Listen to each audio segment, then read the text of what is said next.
time on Pain Behind the Fame, the controversial antics of a modern-day icon. The sad childhood of a tomb raider. The guilt of a golden age legend. And the painful past of a pop megastar.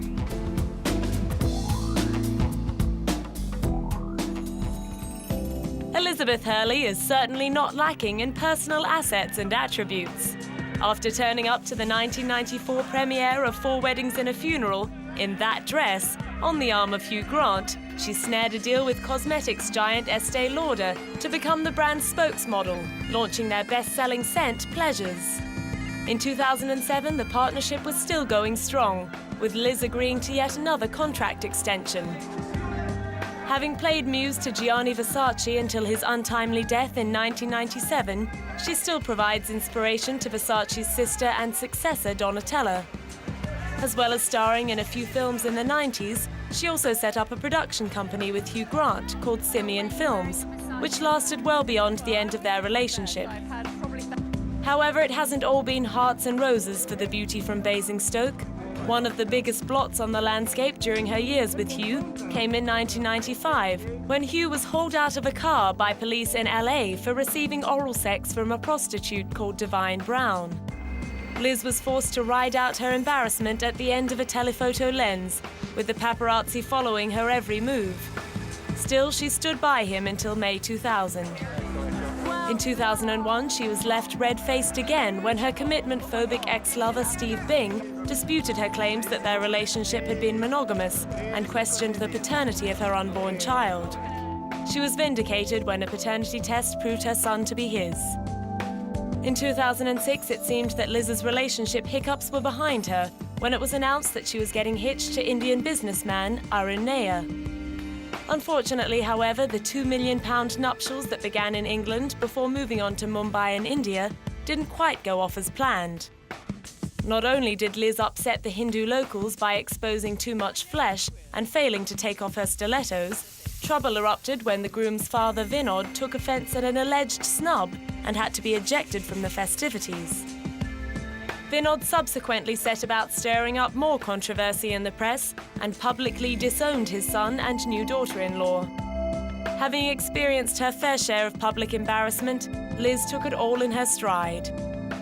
What it's really meant to me, I think whenever anybody nasty takes any time out of your life, you just feel so incredibly grateful for the nice people in your life. And, you know, my family are fantastic.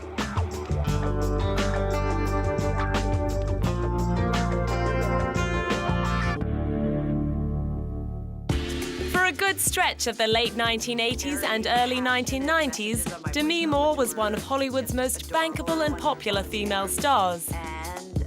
Playing the female lead in box office hits like Ghost, Disclosure and Indecent Exposure put her at the top of the movie pile, a position that was only enhanced by her 1987 marriage to another high flyer, wisecracking action hero Bruce Willis.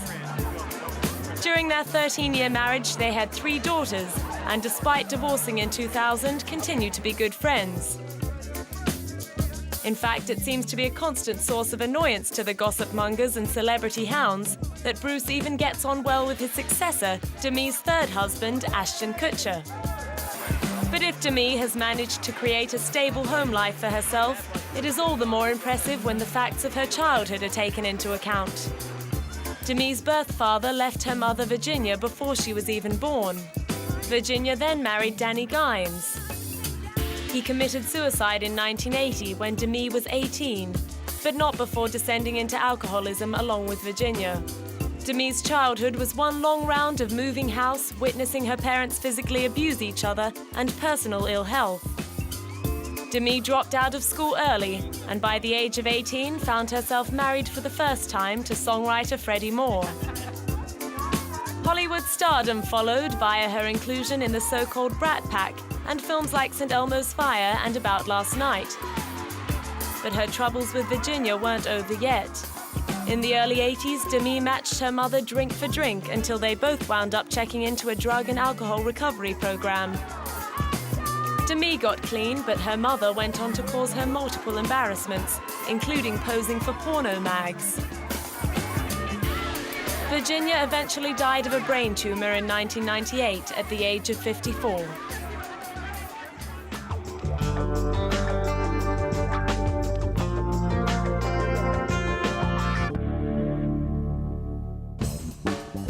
The sexual foibles and serial adopting habits of Lara Croft star Angelina Jolie, not to mention her status as the partner of #1 heartthrob Brad Pitt, have conspired to keep her on the front pages of every disreputable magazine on the planet. Speculation about the state of her relationship and the state of her mental health form the chief occupation of gossip columnists, desperate to deliver the definitive scoop on one of the world's most mystifying women. As well as confessing to lesbian love affairs, she admits that at heart she is still a teenage punk with tattoos. Perhaps in response to all the rumors, Angelina's older brother, James, recently gave an interview to defend her reputation and explain the dysfunctional upbringing that has shaped her life. Although their parents split up when Ange was just 1 year old, James claims that their famous acting father, Jon Voight, continued to bully and manipulate their mother and believes that this trauma in her early childhood is what has driven Angelina to create a large independent family of her own.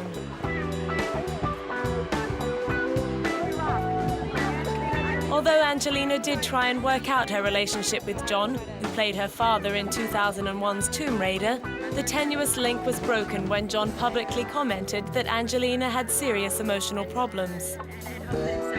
Since then, Angelina has legally dropped the surname Voight and has told Access Hollywood that she no longer wishes to pursue a relationship with her father. She has also stated that she doesn't believe that somebody's family becomes their blood and that families are earned, shedding light on her impulse to adopt.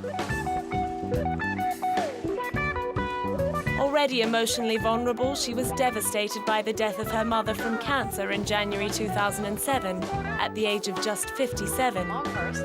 And James attributes Angelina's subsequent dramatic weight loss to her grief. After that, she became even more determined to dedicate herself to the lives of her children, and within 2 months she had adopted another child, 3-year-old Pham Quang Sang from Cambodia. That dedication to helping children in need extends to her role as a Goodwill Ambassador for the United Nations High Commissioner for Refugees. Even after a failed kidnap attempt on a trip to India, Angelina bravely vowed to continue putting her own personal safety second to her commitments to helping the world's needy.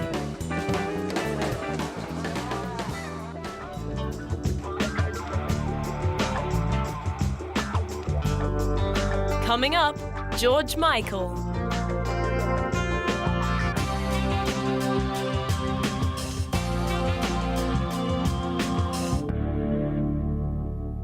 It has often been said that artists feed off emotional turmoil, using their personal peaks and troughs as inspiration for their work. That being the case, it's hardly surprising that George Michael is still pumping out the hit songs, more than 25 years after his first assault on the music scene as the hairy half of British pop duo Wham.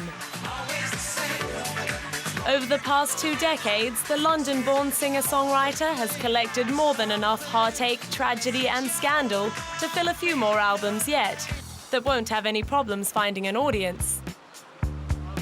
Just his music is very soothing, he's a great artist, just his whole personality, his style, everything about him, is fantastic, As a young artist, he rocketed out of the blocks alongside his best friend Andrew Ridgeley.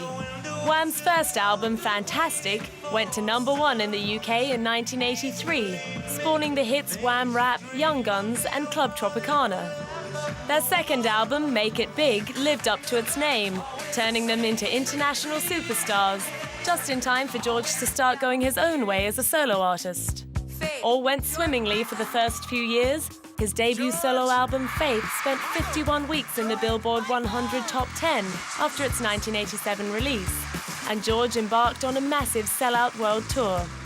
The cherry on top came in the form of a Grammy for Album of the Year, but at the pinnacle of his chart-topping career, George started to realize that something very important was missing: Huge success and megastar status wasn't bringing him happiness, and much to his record company's dismay, he needed to reassess his priorities. Surprises, I think a lot of surprises. On the eve of the release of his 1990 album, Listen Without Prejudice, he broke the news to Sony that he wouldn't be undertaking any promotional duties, including appearing in any videos to promote the singles. The album went on to sell 7 million copies worldwide, a mere third of the sales achieved by Faith. George did little to assuage tensions with Sony on his following tour, during which he preferred to sing songs by other artists rather than the songs on his latest album. Not surprisingly, plans for the release of George's Listen Without Prejudice sequel were scrapped. During this time, George was also undergoing great turmoil in his private life. Having met and fallen in love with Brazilian designer Anselmo Falepa, he was coming to terms not only with his sexuality, but also with the fact that his lover had HIV. In 1993, Anselmo died of an AIDS-related brain hemorrhage. The same year, George took on Sony in a legal battle to be released from his stifling contract. While the official story was that George was tired of being a victim of artistic slavery, other sources claim his decision was motivated by his anger at hearing himself referred to as that faggot by Sony president Donnie Lenner. Either way, he lost the case and went into seclusion, until David Geffen's startup label DreamWorks SKG bought out George's old Sony contract, allowing him to start work on his third solo album, Older, which was released to great fanfare and commercial success in 1996. The same year, he started up a relationship with former cheerleader coach Kenny Goss, while still trying to keep his homosexuality a secret from the press. But 2 years later, he was involuntarily outed when he propositioned an undercover policeman in a Los Angeles public toilet. He was arrested for engaging in lewd conduct and pleaded no contest. He parodied the incident in the video to his next single, Outside, which featured policemen kissing. George has often joked about the episode and regards it as a pivotal moment in his life that finally allowed him to be himself. It definitely changed my life. I mean, I think very possibly without that moment in pop history, I probably wouldn't be here tonight because this film might not have been as honest as it is, you know. He's been flying the rainbow flag ever since and is very open about his relationship with Kenny. You can see my partner over here. パートナー今いますね、ケニーさんありがとうごです。ざいます。 Congratulations. You should be envious. He's a very good-looking man. すごくハンサムな人ですからね。嫉妬していいですよ。今本当イギリスは Part of the coming out process for George was to make a documentary that laid bare many of the things he'd kept hidden as a closeted gay man for 25 years. Try to explain the other side of a career that's been written about so much. In the film, he talks emotionally about the pain of losing Anselmo to AIDS in the early 1990s. He described the experience of recounting his ordeal as cathartic, and he said he was lucky to have great friends and a great career to pull him through. The film, called George Michael: A Different Story, includes interviews with Kenny, who speaks about how the pair met at a spa. Despite living so much of his life in the public eye, publicising the film was an ordeal for George. Well, as you can see, my fingers are tightly clenched. I'm basically sweating with nerves right now because this is not easy for me. I have a kind of phobia about cameras, which is why I'm not on the television very much. But this is something that I'm doing for my fans, and in order for them to see it, they've got to know it's out there. So. Despite this mammoth attempt to deal with his demons, it didn't take long for another monster to rear its head. As 2006 rolled around, it became clear that George's problems with depression and drug use were far from over. In February, he was arrested for being in possession of marijuana, and in May, he was spotted slumped over the steering wheel of his Range Rover. It took a member of the public 5 minutes to wake him before he quickly drove off and collided with a bollard. He appeared in court on the charge of driving under the influence of drugs. Don't bother to ask any questions because believe me, I'm not going to answer them. So if you just listen to this, as I haven't had a chance legally to say anything for the last 8 months, I would simply ask people to understand that the media coverage of this case has been farcical, concentrating almost entirely on the prosecution's allegations. In reality, I've been sentenced today on the basis of unfit driving through tiredness and prescription medicines, which I fully accept responsibility for. We all have a split, don't worry. I am glad to put this behind me, and now I'm off to do the biggest show of my life. Later in the year, while on tour, he appeared to light up a joint during an interview on a British news channel. Then, just weeks before he was due to celebrate his commitment to Kenny in a civil ceremony, he was caught by paparazzi snappers emerging from the bushes on Hampstead Heath after an illicit encounter with pot-bellied, jobless van driver Norman Kirtland. Norman sang like a canary to the press, but George remained unrepentant, maintaining that having sex with strangers in public places is just what gay men do. Whether or not Kenny agrees with him was never confirmed. However, their plans to formalize their relationship were immediately put on hold.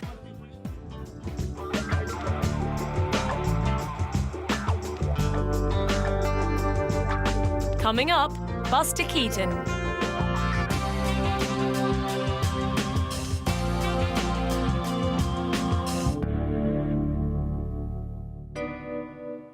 Today, Buster Keaton's parents would probably be doing 10 to 20 for child abuse. But in 1897, a 3-year-old being thrown about a stage and sometimes off into the orchestra pit or even into the audience was all just considered part of the act. After his father's alcoholism led to the disbanding of the Family Vaudeville Act when Buster was 21, he traveled to New York and began to work in film. He also joined the army, and his World War I experiences left him with significant hearing problems. In the 1920s, after learning as much as he could of the filmmaking craft, particularly from his good friend Fatty Arbuckle, Buster made a series of films that today are regarded as the pinnacle of silent film comedy. They include The Navigator, Our Hospitality, and Sherlock Jr. But unlike his two great contemporaries, Charles Chaplin and Harold Lloyd, he lost control of his own films thanks to the misfire of what is now considered his most stunning achievement, The General. When the interference of his distributor United Artists finally became too much for him, he signed a contract with MGM and lost his independence for good. In 1921, he also made a disastrous marriage to Natalie Talmadge, who belonged to the famous and influential Hollywood family. After their 2 sons were born, she became convinced, with some reason, that he was cheating on her. She hired private detectives and refused to sleep with him. She was also extremely extravagant. Their bitter divorce in 1932 left Buster broke and without access to his children.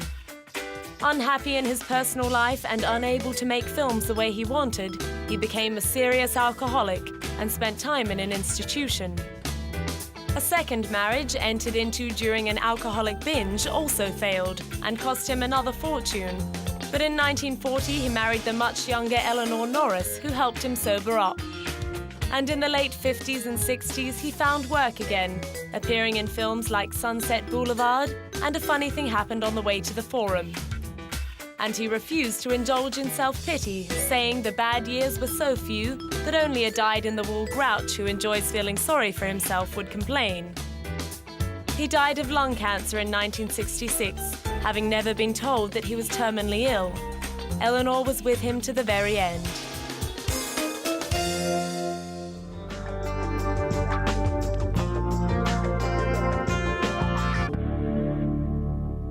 The list of great English thespians of the 20th century is a rich and extensive one, but the most lauded of them all was unquestionably Laurence Olivier.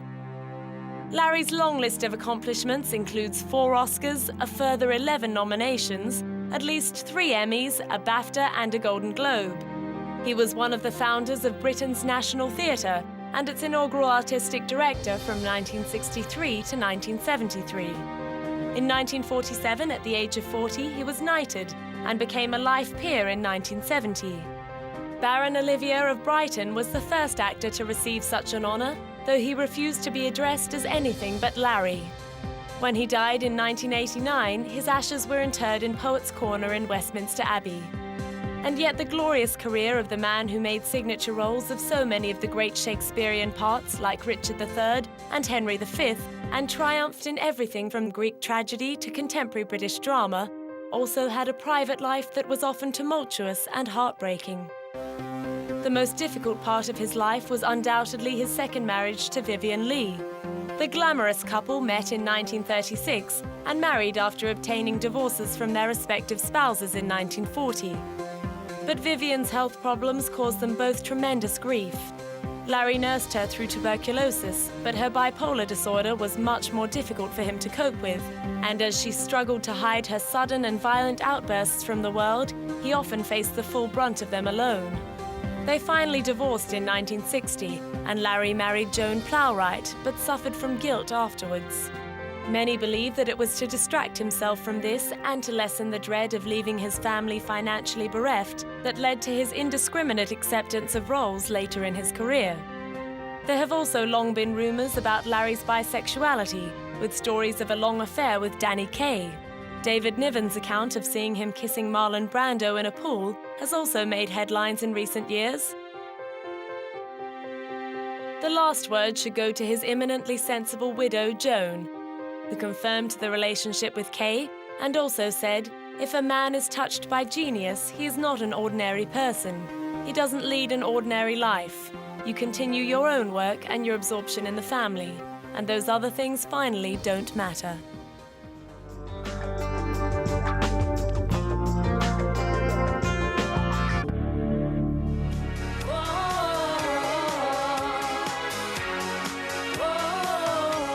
She has no right to come to an Orthodox country, being a Kabbalist and a Satanist with all the acts she performs. This is the position of the people here, the Russian people. It's hard to pin down the pain behind the fame of one of the world's most successful female entertainers of all time. Because unlike many, Madonna Louise Ciccone Ricci doesn't hide from her controversies and heartaches.